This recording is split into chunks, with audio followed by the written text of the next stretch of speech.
자, 이 4.6%도 낮은 편은 아니라는 사실. 어쩔 수 없이 긴축과 경기 부양책을 같이 한다는 겁니다. 그만큼 생각했던 것보다 경기 침체 속도가 빠르다는 것을 의미한다는 거죠.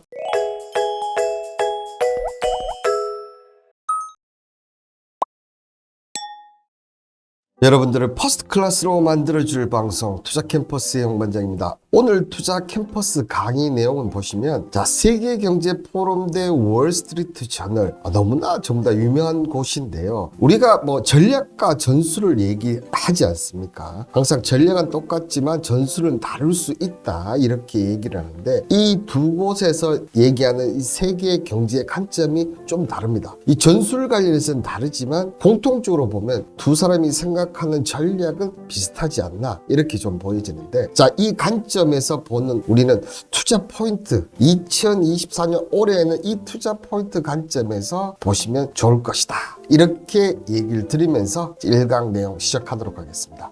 먼저 세계경제포럼 대 월스트리트 저널인데요. 세계경제포럼, 일명 다보스 포럼이라고 부릅니다. 그죠? 스위스 다보스에서 열려서 다보스 포럼이라고 불리는데, 연차 총회가 개막한 15일 행사 주최 측이 올해 세계 경제 성장력이 약화될 것이라는 냉정한 진단을, 판단을 내놨습니다. 다보스 포럼은 아시다시피 전 세계 경제학자 50명을 심층 인터뷰한 결과를 담은 보고서를 내고, 올해 세계 경제는 불확실성이 더 커질 것이다. 우리 2023년에도 참 쉽지가 않았는데, 그죠? 올해 2024년에는 훨씬 더 어려울 것이다 이렇게 본다는 거죠. 보고서에 따르면 경제학자들이 56%는 올해 경제 성장률이 약화될 것이다, 50%가 넘는 사람들이 성장이 약화될 것이다 이렇게 얘기하고, 지난해 비교해서 비슷한 수준이거나 성장이 강해질까 보는 전문가들은 44%, 어떻게 보면 44대 56이란 얘기거든요. 이 성장률 관련해서 한번 보시면 되지 않을까 생각이 드는데요. 그러면서 중요한 부분은 저는 이 부분이라고 생각합니다. 전문가들이 경제 성장을 매우 약함, 중간, 강함, 매우 강함으로 했는데, 이 44% 있지 않습니까? 유지하거나 성장이 강해질 거라고 보는 이 44%도 올해 매우 강한 경제 성장이 예상되는 지역은 아예 없다고 모두 동의를 했다는 거죠. 그만큼 강한 성장을 한다고 보는 사람은 없다는 얘기입니다. 그렇죠? 여기에 각각 나라들을 한번 보면, 유럽 경우는 저성장 전망이 더 완화될 것이다. 유럽 작년까지만 해도 대체적으로 어떻게 보면 2023년보다는 좋아질 것이다 이렇게 얘기를 드렸는데, 올해 유럽은 약하거나 매우 약한 경제 성장을 얘기를 하는데, 이 경제학자가 전체의 77%를 차지하는데, 제가 좀 전에 얘기했던 작년 9월 같은 경우보다 배 가까이, 그러니까 30%대에서 지금 77%대 늘었다는 겁니다. 미국과 중동, 북아프리카 지역은 경제학자들이 유럽에 비해서 경제 성장을 높게 봤지만 낙관적 시각이 많이 줄었다. 특히 제가 볼 때는 중동이나 북아프리카보다 이 미국이 전망이 저는 많이 좀 줄었지 않나. 그러면서 제가 얘기 드렸죠. 금리 인하가 빨리 오는 게 오히려 안 좋다고 얘기를 드렸는데, 지금 올 초에 특히 IT 공룡기업들, 아마존을 비롯한 IT 공룡기업들 어떤 현상을 보였습니까? 대규모 직원들을 해고하는 그런 현상을 지금 보여주고 있습니다. 그리고 작년 9월 조사 당시 이들의 올해 중간 정도의 성장률을 볼 전문가가 78%에서 79%였는데, 이번 조사에서는 비율이 60%까지 내려갔다. 이게 또 봄 지나서 더 내려간다. 그렇게 되면 경기가 급격하게 꺾이면서 미국의 연착륙이 뭐가 문제 있든지, 아니면 중국의 성장이 뭔가 문제 있을 가능성이 높다는 거죠. 그 얘기하니까 바로 또 중국 얘기가 나옵니다. 그죠? 중국은 경제학자들 보면 69% 성장, 여기에는 중국의 부동산 시장의 반등 전망을 반영된 것으로 소비 둔화와 산업 생산 감소 등이 함께 나타날 것이다 이렇게 보고 있습니다. 문명이 이번 연도 투자하기 힘들겠구만 이렇게 하셨는데, 힘들지만 또 그 틈이 2부에서 나오니까 한번 지켜봐 주시고요. 우리나라를 포함한 동아시아에 대한 올해 경제 성장력이 약하거나 매우 약할 것이라 보는 경제학자는 15%. 그러니까 나쁘지는 않다는 거죠. 그렇지만 중간 이상의 성장을 보여줄 거라는 데에서 85% 이상에 동의한 것인데 국가별 전망은 따로 제시하지 않았다. 그런데 이 동아시아는 또 어디와 밀접한 영향이 있습니까? 당연히 이 중국과 밀접한 영향이 있습니다. 그죠? 이 중국과. 그래서 중국의 상황에 따라서 봤던 부분이 달라질 수가 있다는 겁니다. 그러면서 이 경제학자들은 대체로 올해 인플레이션이 지난해처럼 심화되지 않을 것이다. 당연한 얘기죠. 오히려 인플레보다 지금 뭘 걱정해야 됩니까? 디플레를 걱정해야 될 단계니까요. 여기에 77%는 노동시장이 개선될 거라고 봤고 70%는 금융시장 또는 안정화될 것으로 봤는데 지금 연초부터 노동시장이 별로 개선되는 모습은 안 보이고 있다. 그래서 경제학자들이 전망하는 부분들이 지금 조금씩 비틀거리고 있다. 이런 표현이 좀 맞지 않나 보입니다. 그죠? 자, 반면 미중 패권 경쟁과 세계 곳곳에 빚어지는 전쟁과 무력 충돌, 지정학적 갈등은 경제 권역 분열시키는 현상이 가속시킬 것이다. 경제학자들의 70%는 이 같은 분열이 올해 심화될 것이라고 얘기하고 있고 지정학적 갈등 요인이 세계 경제와 주식시장의 변동성을 유발하는데 80% 이상이 공감을 한다. 여기에 지정학적 이유로 향후 3년 대 경제 블록화 시대가 확대될 것이라 보거나 국가별 소득 격차가 확대될 것이라 보는 경제학자들의 사이에 중론이다. 자, 그런데 올해 첫 번째 일어난 대만 선거, 그죠? 자, 대만 선거 국민들은 미국을 택했어요. 그죠? 제가 이때 얘기 드린 게, 자, 만약 중국이 대만 해협을 군사적으로 뭔가를 제초를 한다? 세계 경제 쪽과 주식시장에 상당한 악영향을 미칠 수밖에 없다는 거예요. 근데 5월 20일까지는 중국이 어떤 형태든 뭔가를 할 거예요. 중국이 그냥 가만히 있지 않습니다. 중국은 한다음에 하는 스타일이기 때문에 분명히 뭔가를 할 것이다. 자, 그렇게 될 때 그게 생각보다 커지느냐 줄어들느냐 이런 부분들을 여러분들 한번 제 방송을 보신 분들은 아마 시장 파악하시는데 투자하시는데 많은 도움이 되지 않나 생각이 듭니다. 자, 여기에 월스트리트 저널 같은 경우는 자, 어떻게 해놨습니까? 올해 미 경기 침체 없을 것이다. 금리 인하폭 예상보다 작을 수도 있다. 자, 이렇게 얘기하면서 연착륙이 잘 될 것이다. 이렇게 얘기를 했습니다. 그죠? 이러면서 내년에 경기 침체가 발생 확률이 39% 전망을 했는데 제가 이런 미국의 부분들을 우리가 가장 확실하게 알 수 있는 부분들이 지표라고 얘기를 드렸습니다. 그래서 저희 투자 캠퍼스 카톡방에 오신 분들은 제가 매일 오후에 브리핑을 해드리는데 지표는 제가 무조건 첫 번째로 여러분들한테 소식을 알려드리고 있는데요. 이 지표 중에서 가장 중요한 게 뭡니까? 바로 고용입니다. 이 고용인데 이 인플레이션을 여기 나오는지 안 나오는지 제가 모르겠는데 이 인플레이션 관련해서 미국이 지금 예상 전망은 올라가는 걸로 지금 나타나 있습니다. 그 올라가는 속도가 보통 지금 미국 같은 경우 25K 정도 하고 있는데 만약에 이게 30K 이상 가는 순간부터는 디플레이션으로 시작하겠구나. 이런 부분들을 꼭 판단하는 근거. 그러니까 매번 체크를 해서 보셔야 된다는 거예요. 실업률부터 실업시장 충국 건수 등등 여러 가지 고용 지표가 있지 않습니까? 작년에 어떤 CPI나 인플레이션 지표가 중요했다면 올해는 고용 지표가 무엇보다 더 중요하다. 제가 귀에 딱지가 앉을 정도로 얘기를 드리고 있습니다. 자, 여기에 이제 코메리카 뱅크 빌 아담스 수석 이코노미스트는 금리가 낮아지는 추세에 있고 유가도 작년보다 하락했는데 자, 이 부분은 중동 정쟁에 따라 또 달라질 수 있습니다. 자, 그러면서 소득이 물가 상승률보다 빠르게 증가하고 있다. 저는 이에 결코 동의를 하고 있지는 않습니다. 그래서 2023 초에서 올해 경기 침체가 발생할 가능성이 낮다. 하지만 올해 경제 성장률이 평균적으로 1% 불과할 것이다. 자, 안 맞지 않습니까? 소득이 물가 상승률 빠르다는데 왜 경제 성장이 1%밖에 못하느냐? 저는 앞뒤가 맞지 않다는 얘기가 좀 들었어요. 특히 이 부분은 물론 미국에 한정되어 있는 부분이 있긴 하지만 지금 코메리카 뱅크의 이 수석 이코노믹스 말은 뭔가가 앞뒤가 맞지가 않습니다. 자, 그러면서 일자리도 올해 평균 6만 4천 개가 늘어날 거지만 예상되는 지난해 평균 25만 5천 개의 3분의 1도 미치지 못할 것이다. 자, 여기서 보시면 고용이 줄어든다는 걸 얘기를 하고 있습니다. 자, 그런데 저는 연착륙을 한다, 경기 지수가 발생할 가능성이 낮다 본다는 거는 좀 뭔가가 맞지는 않는다.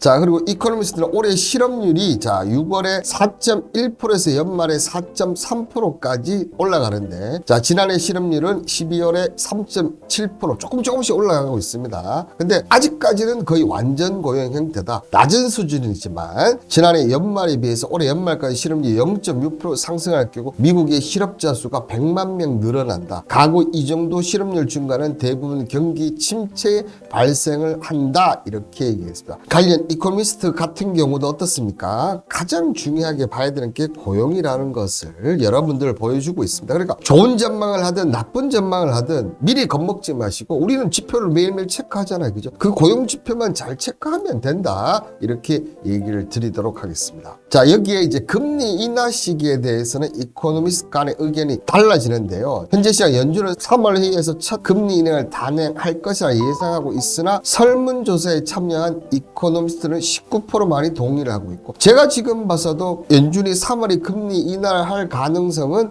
전혀 없어 보여요. 자, 그리고 3분의 2는 4월 30일에서 5월 1일, 그리고 나머지 3분의 2는 6월 10일에서 10일 첫 금리 인하가 예상이 되는데, 저는 이 모든 금리 인하 시기 있지 않습니까? 이보다 더 늦을수록 좋다. 더 늦는 게 훨씬 더 좋다는 겁니다. 또 이 월스트리트 저널 같은 경우는 또 이들의 시장 예상보다 금리 인하폭이 작을 것으로 보고 6월 말까지 0.25% 인하를 예상했고, 반면 시장에서 3차례 인하를 예상하고 있다. 과연 어느 쪽이 맞을지, 이 미 연준의 점도표를 본다면 어떻게 되어 있습니까? 2번 정도 내리는 걸로 되어 있다는 거. 그러니까 3번 내린다, 미국이 빨리 경기가 침체가 된다. 한 번 한다, 어떻게 됩니까? 연착륙이 잘 되고 있다. 금리 인하를 하는 게 저는 절대 좋지 않다고 계속 강조드리고 있습니다.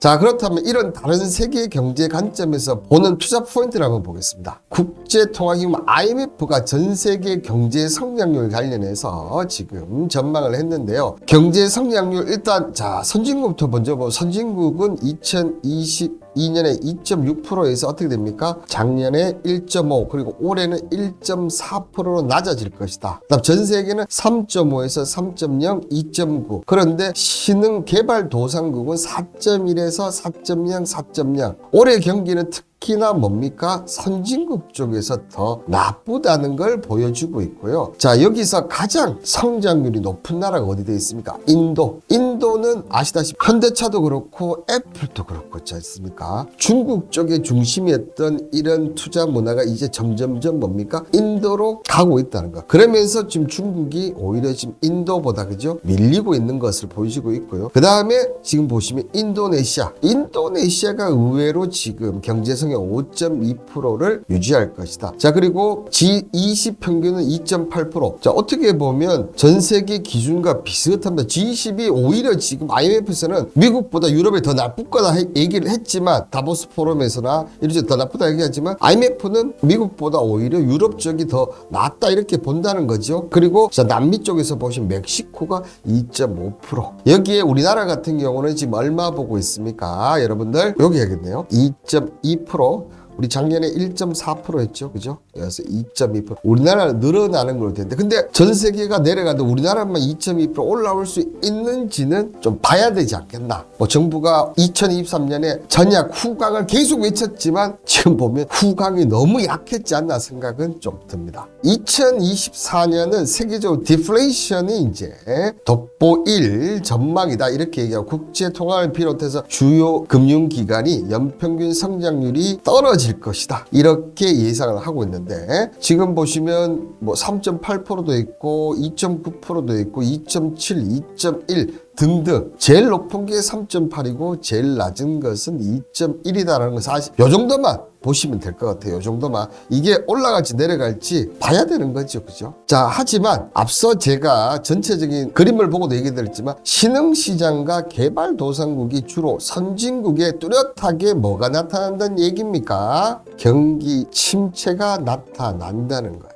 자, 그렇다는 얘기는 올해 만약에 투자를 한다면 어느 쪽에 하는 게 맞다? 신흥개발도상국에 투자를 하고 선진국 쪽은 투자를 안 하는 것이 지금 보여주는 전망만 봤을 때는 어떤 얘기입니까? 훨씬 더 낫다는 얘기입니다. 그 중에서 어떤 나라가 좋다는 얘기죠? 앞서 차트를 봤을 때는 인도, 그 다음에 인도네시아, 또 하나의 나라가 멕시코. 이런 쪽이 오히려 훨씬 더 투자 관점에서 봤을 때는 2023년에는 미국 증시라든지 일본 증시라든지 이런 쪽의 화랑이었다면 2024년은 물론 증시는 좋지는 않겠지만 만약에 증시가 투자 관점에서 본다면 선진국보다는 이런 신흥개발 도상국 쪽에 하는 게 좋다는 얘기입니다. 그죠? 자, 그리고 부동산 위기로 디플레이션의 위기에 처한 중국을 제외하면 대부분 신흥경제 시장도 상당히 탄력적인 성장세를 보여주고 있는데 특히나 보시면 인도의 성장률이 고공행진을 할 것이다. 제가 봐도 인도 그다음에 베트남 같은 경우는 2024년 워낙 잘 나와서 그래도 평균 수준을 유지하지 않을까 좀 생각 들고 개인적으로 동남아에서 또 하나 나라를 얘기를 든다 그러면 말레이시아가 되지 않을까. 제가 왜 말레이시아가 동남아에서 그나마 또 투자 포인트를 대는지는 제 방송을 보신 분들은 아마 아실 겁니다. 그죠? 자, IMF는 특히 실업률이 3.6%에서 3.9% 매우 완만하게 증가.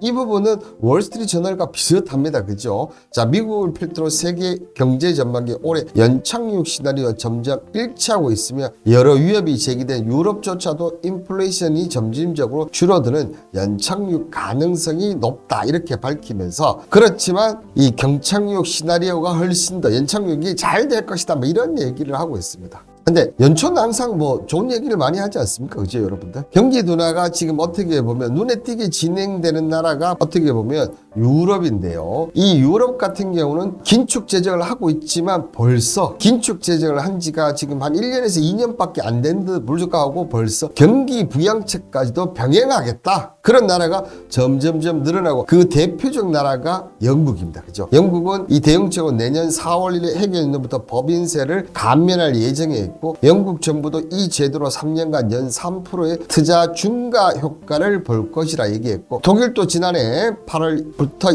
2024년 연간 70억 유로 9조 원 정도의 법인세를 감소를 했다. 자, 독일도 여러분들 아시다시피 지난해 마이너스 성장을 했고요. 영국 같은 경우도 지금 3대 나라가 영국, 그 다음에 독일, 프랑스였는데 가장 침체된 게 영국이었어요. 그렇다 보니까 빨리 할 수밖에 없었다는 거. 하지만 감세 정책이 인플레이션을 부추길 만큼 위험이 있는 만큼 영국은 2022년 12월 10.5%에 달했던 물가 상승이 지난해 4.6%까지 줄고 나서 이 같은 감세 정책을 고려한다고 했는데요. 자, 이 4.6%도 낮은 편은 아니라는 사실. 어쩔 수 없이 긴축과 경기 부양책을 같이 한다는 겁니다. 그만큼 생각했던 것보다 경기 침체 속도가 빠르다는 것을 의미한다는 거죠. 자, 그러면서 인플레이션으로 인한 생활 부담금이 덜기 위해서는 적극적으로 시행을 된다. 뭐 이런 얘기를 쭉 읽어보시면 될 것 같아요. 그러면서 2년 가까이 긴축 통화를 유지를 했지만 여기에 뭡니까? 앞서 얘기했던 경기 부양책까지 같이 쓰겠다. 자, 이러니까 통화 가치들이 점점 힘이 없어지겠죠. 이 경기 부양책을 쓰는 나라들은 절대로 통화 가치가 좋을 일이 잘 없다고 생각하고, 자, 그렇지만 디스인플레이션을 달성하기 전까지는 섣불리 통화적 변경은 위험하다가 경고하고 있습니다. 자, 여기에 IMF는 저성장 시기에 재정 여력이 감소하면서 구조개혁이 핵심적인 과제로 될 것이다. 이렇게 나오면서 자, 신중한 구조개혁을 통해서 녹색전환과 같은 장기적인 가치 성장을 달성할 수 있겠다. 이렇게 하지만 실질적으로 들어보면 뭡니까? 우리도 IMF라는 수치스러운 기억이 있는데 어떻게 보면 앞으로 이 IMF에 구제 신청을 하는 나라가 상당히 높을 것이다. 이런 얘기라고 저는 보여집니다. 자, 그렇다면 우리나라는 어떻습니까? 앞서 얘기 드린 대로 1.4에서 2.2%로 지금 올라갈 것이다. 워낙 2023년이 안 좋았기 때문에 올라갈 것이다 얘기하는데, 자, 고물가 고금리 장기화에서 내수로 온기가 확산되는 데는 시간이 걸릴 전망이고 민간 소비가 지난해 같은 1.8%를 예상하지만 직전 전망이 2.2%보다 여전히 0.4% 낮다. 그리고 자, 이 부동산 파이낸셜 부실이 잠재 리스크로 있다. 전망은 이렇게 높여놨어요, 여러분들. 그죠? 근데 내수도 안 좋다고, 민간 소비도 안 좋다고, PF 문제도 있다고 하고, 과연 2.2%를 달성할 수 있는지는 저는 의문점이 좀 든다. 그러나 반도체가 어떻게 하는 역할에 따라서 이 부분은 달라질 수 있지 않을까 생각이 들고, 올해 투자 포인트 제가 지금 다 얘기를 드렸었는데, 그죠? 신흥개발 도상국, 유럽은 안 돼. 그 다음에 만약에 동남아시아 한다면 인도, 그 다음에 인도네시아, 말레이시아 정도. 그리고 IMF 구제 신청하는 나라가 많다는 얘기는 특히나 뭡니까? 중남미 쪽은 조금 조심을 해야 된다. 이렇게 얘기를 드리면서 1강은 여기서 마치도록 하겠습니다.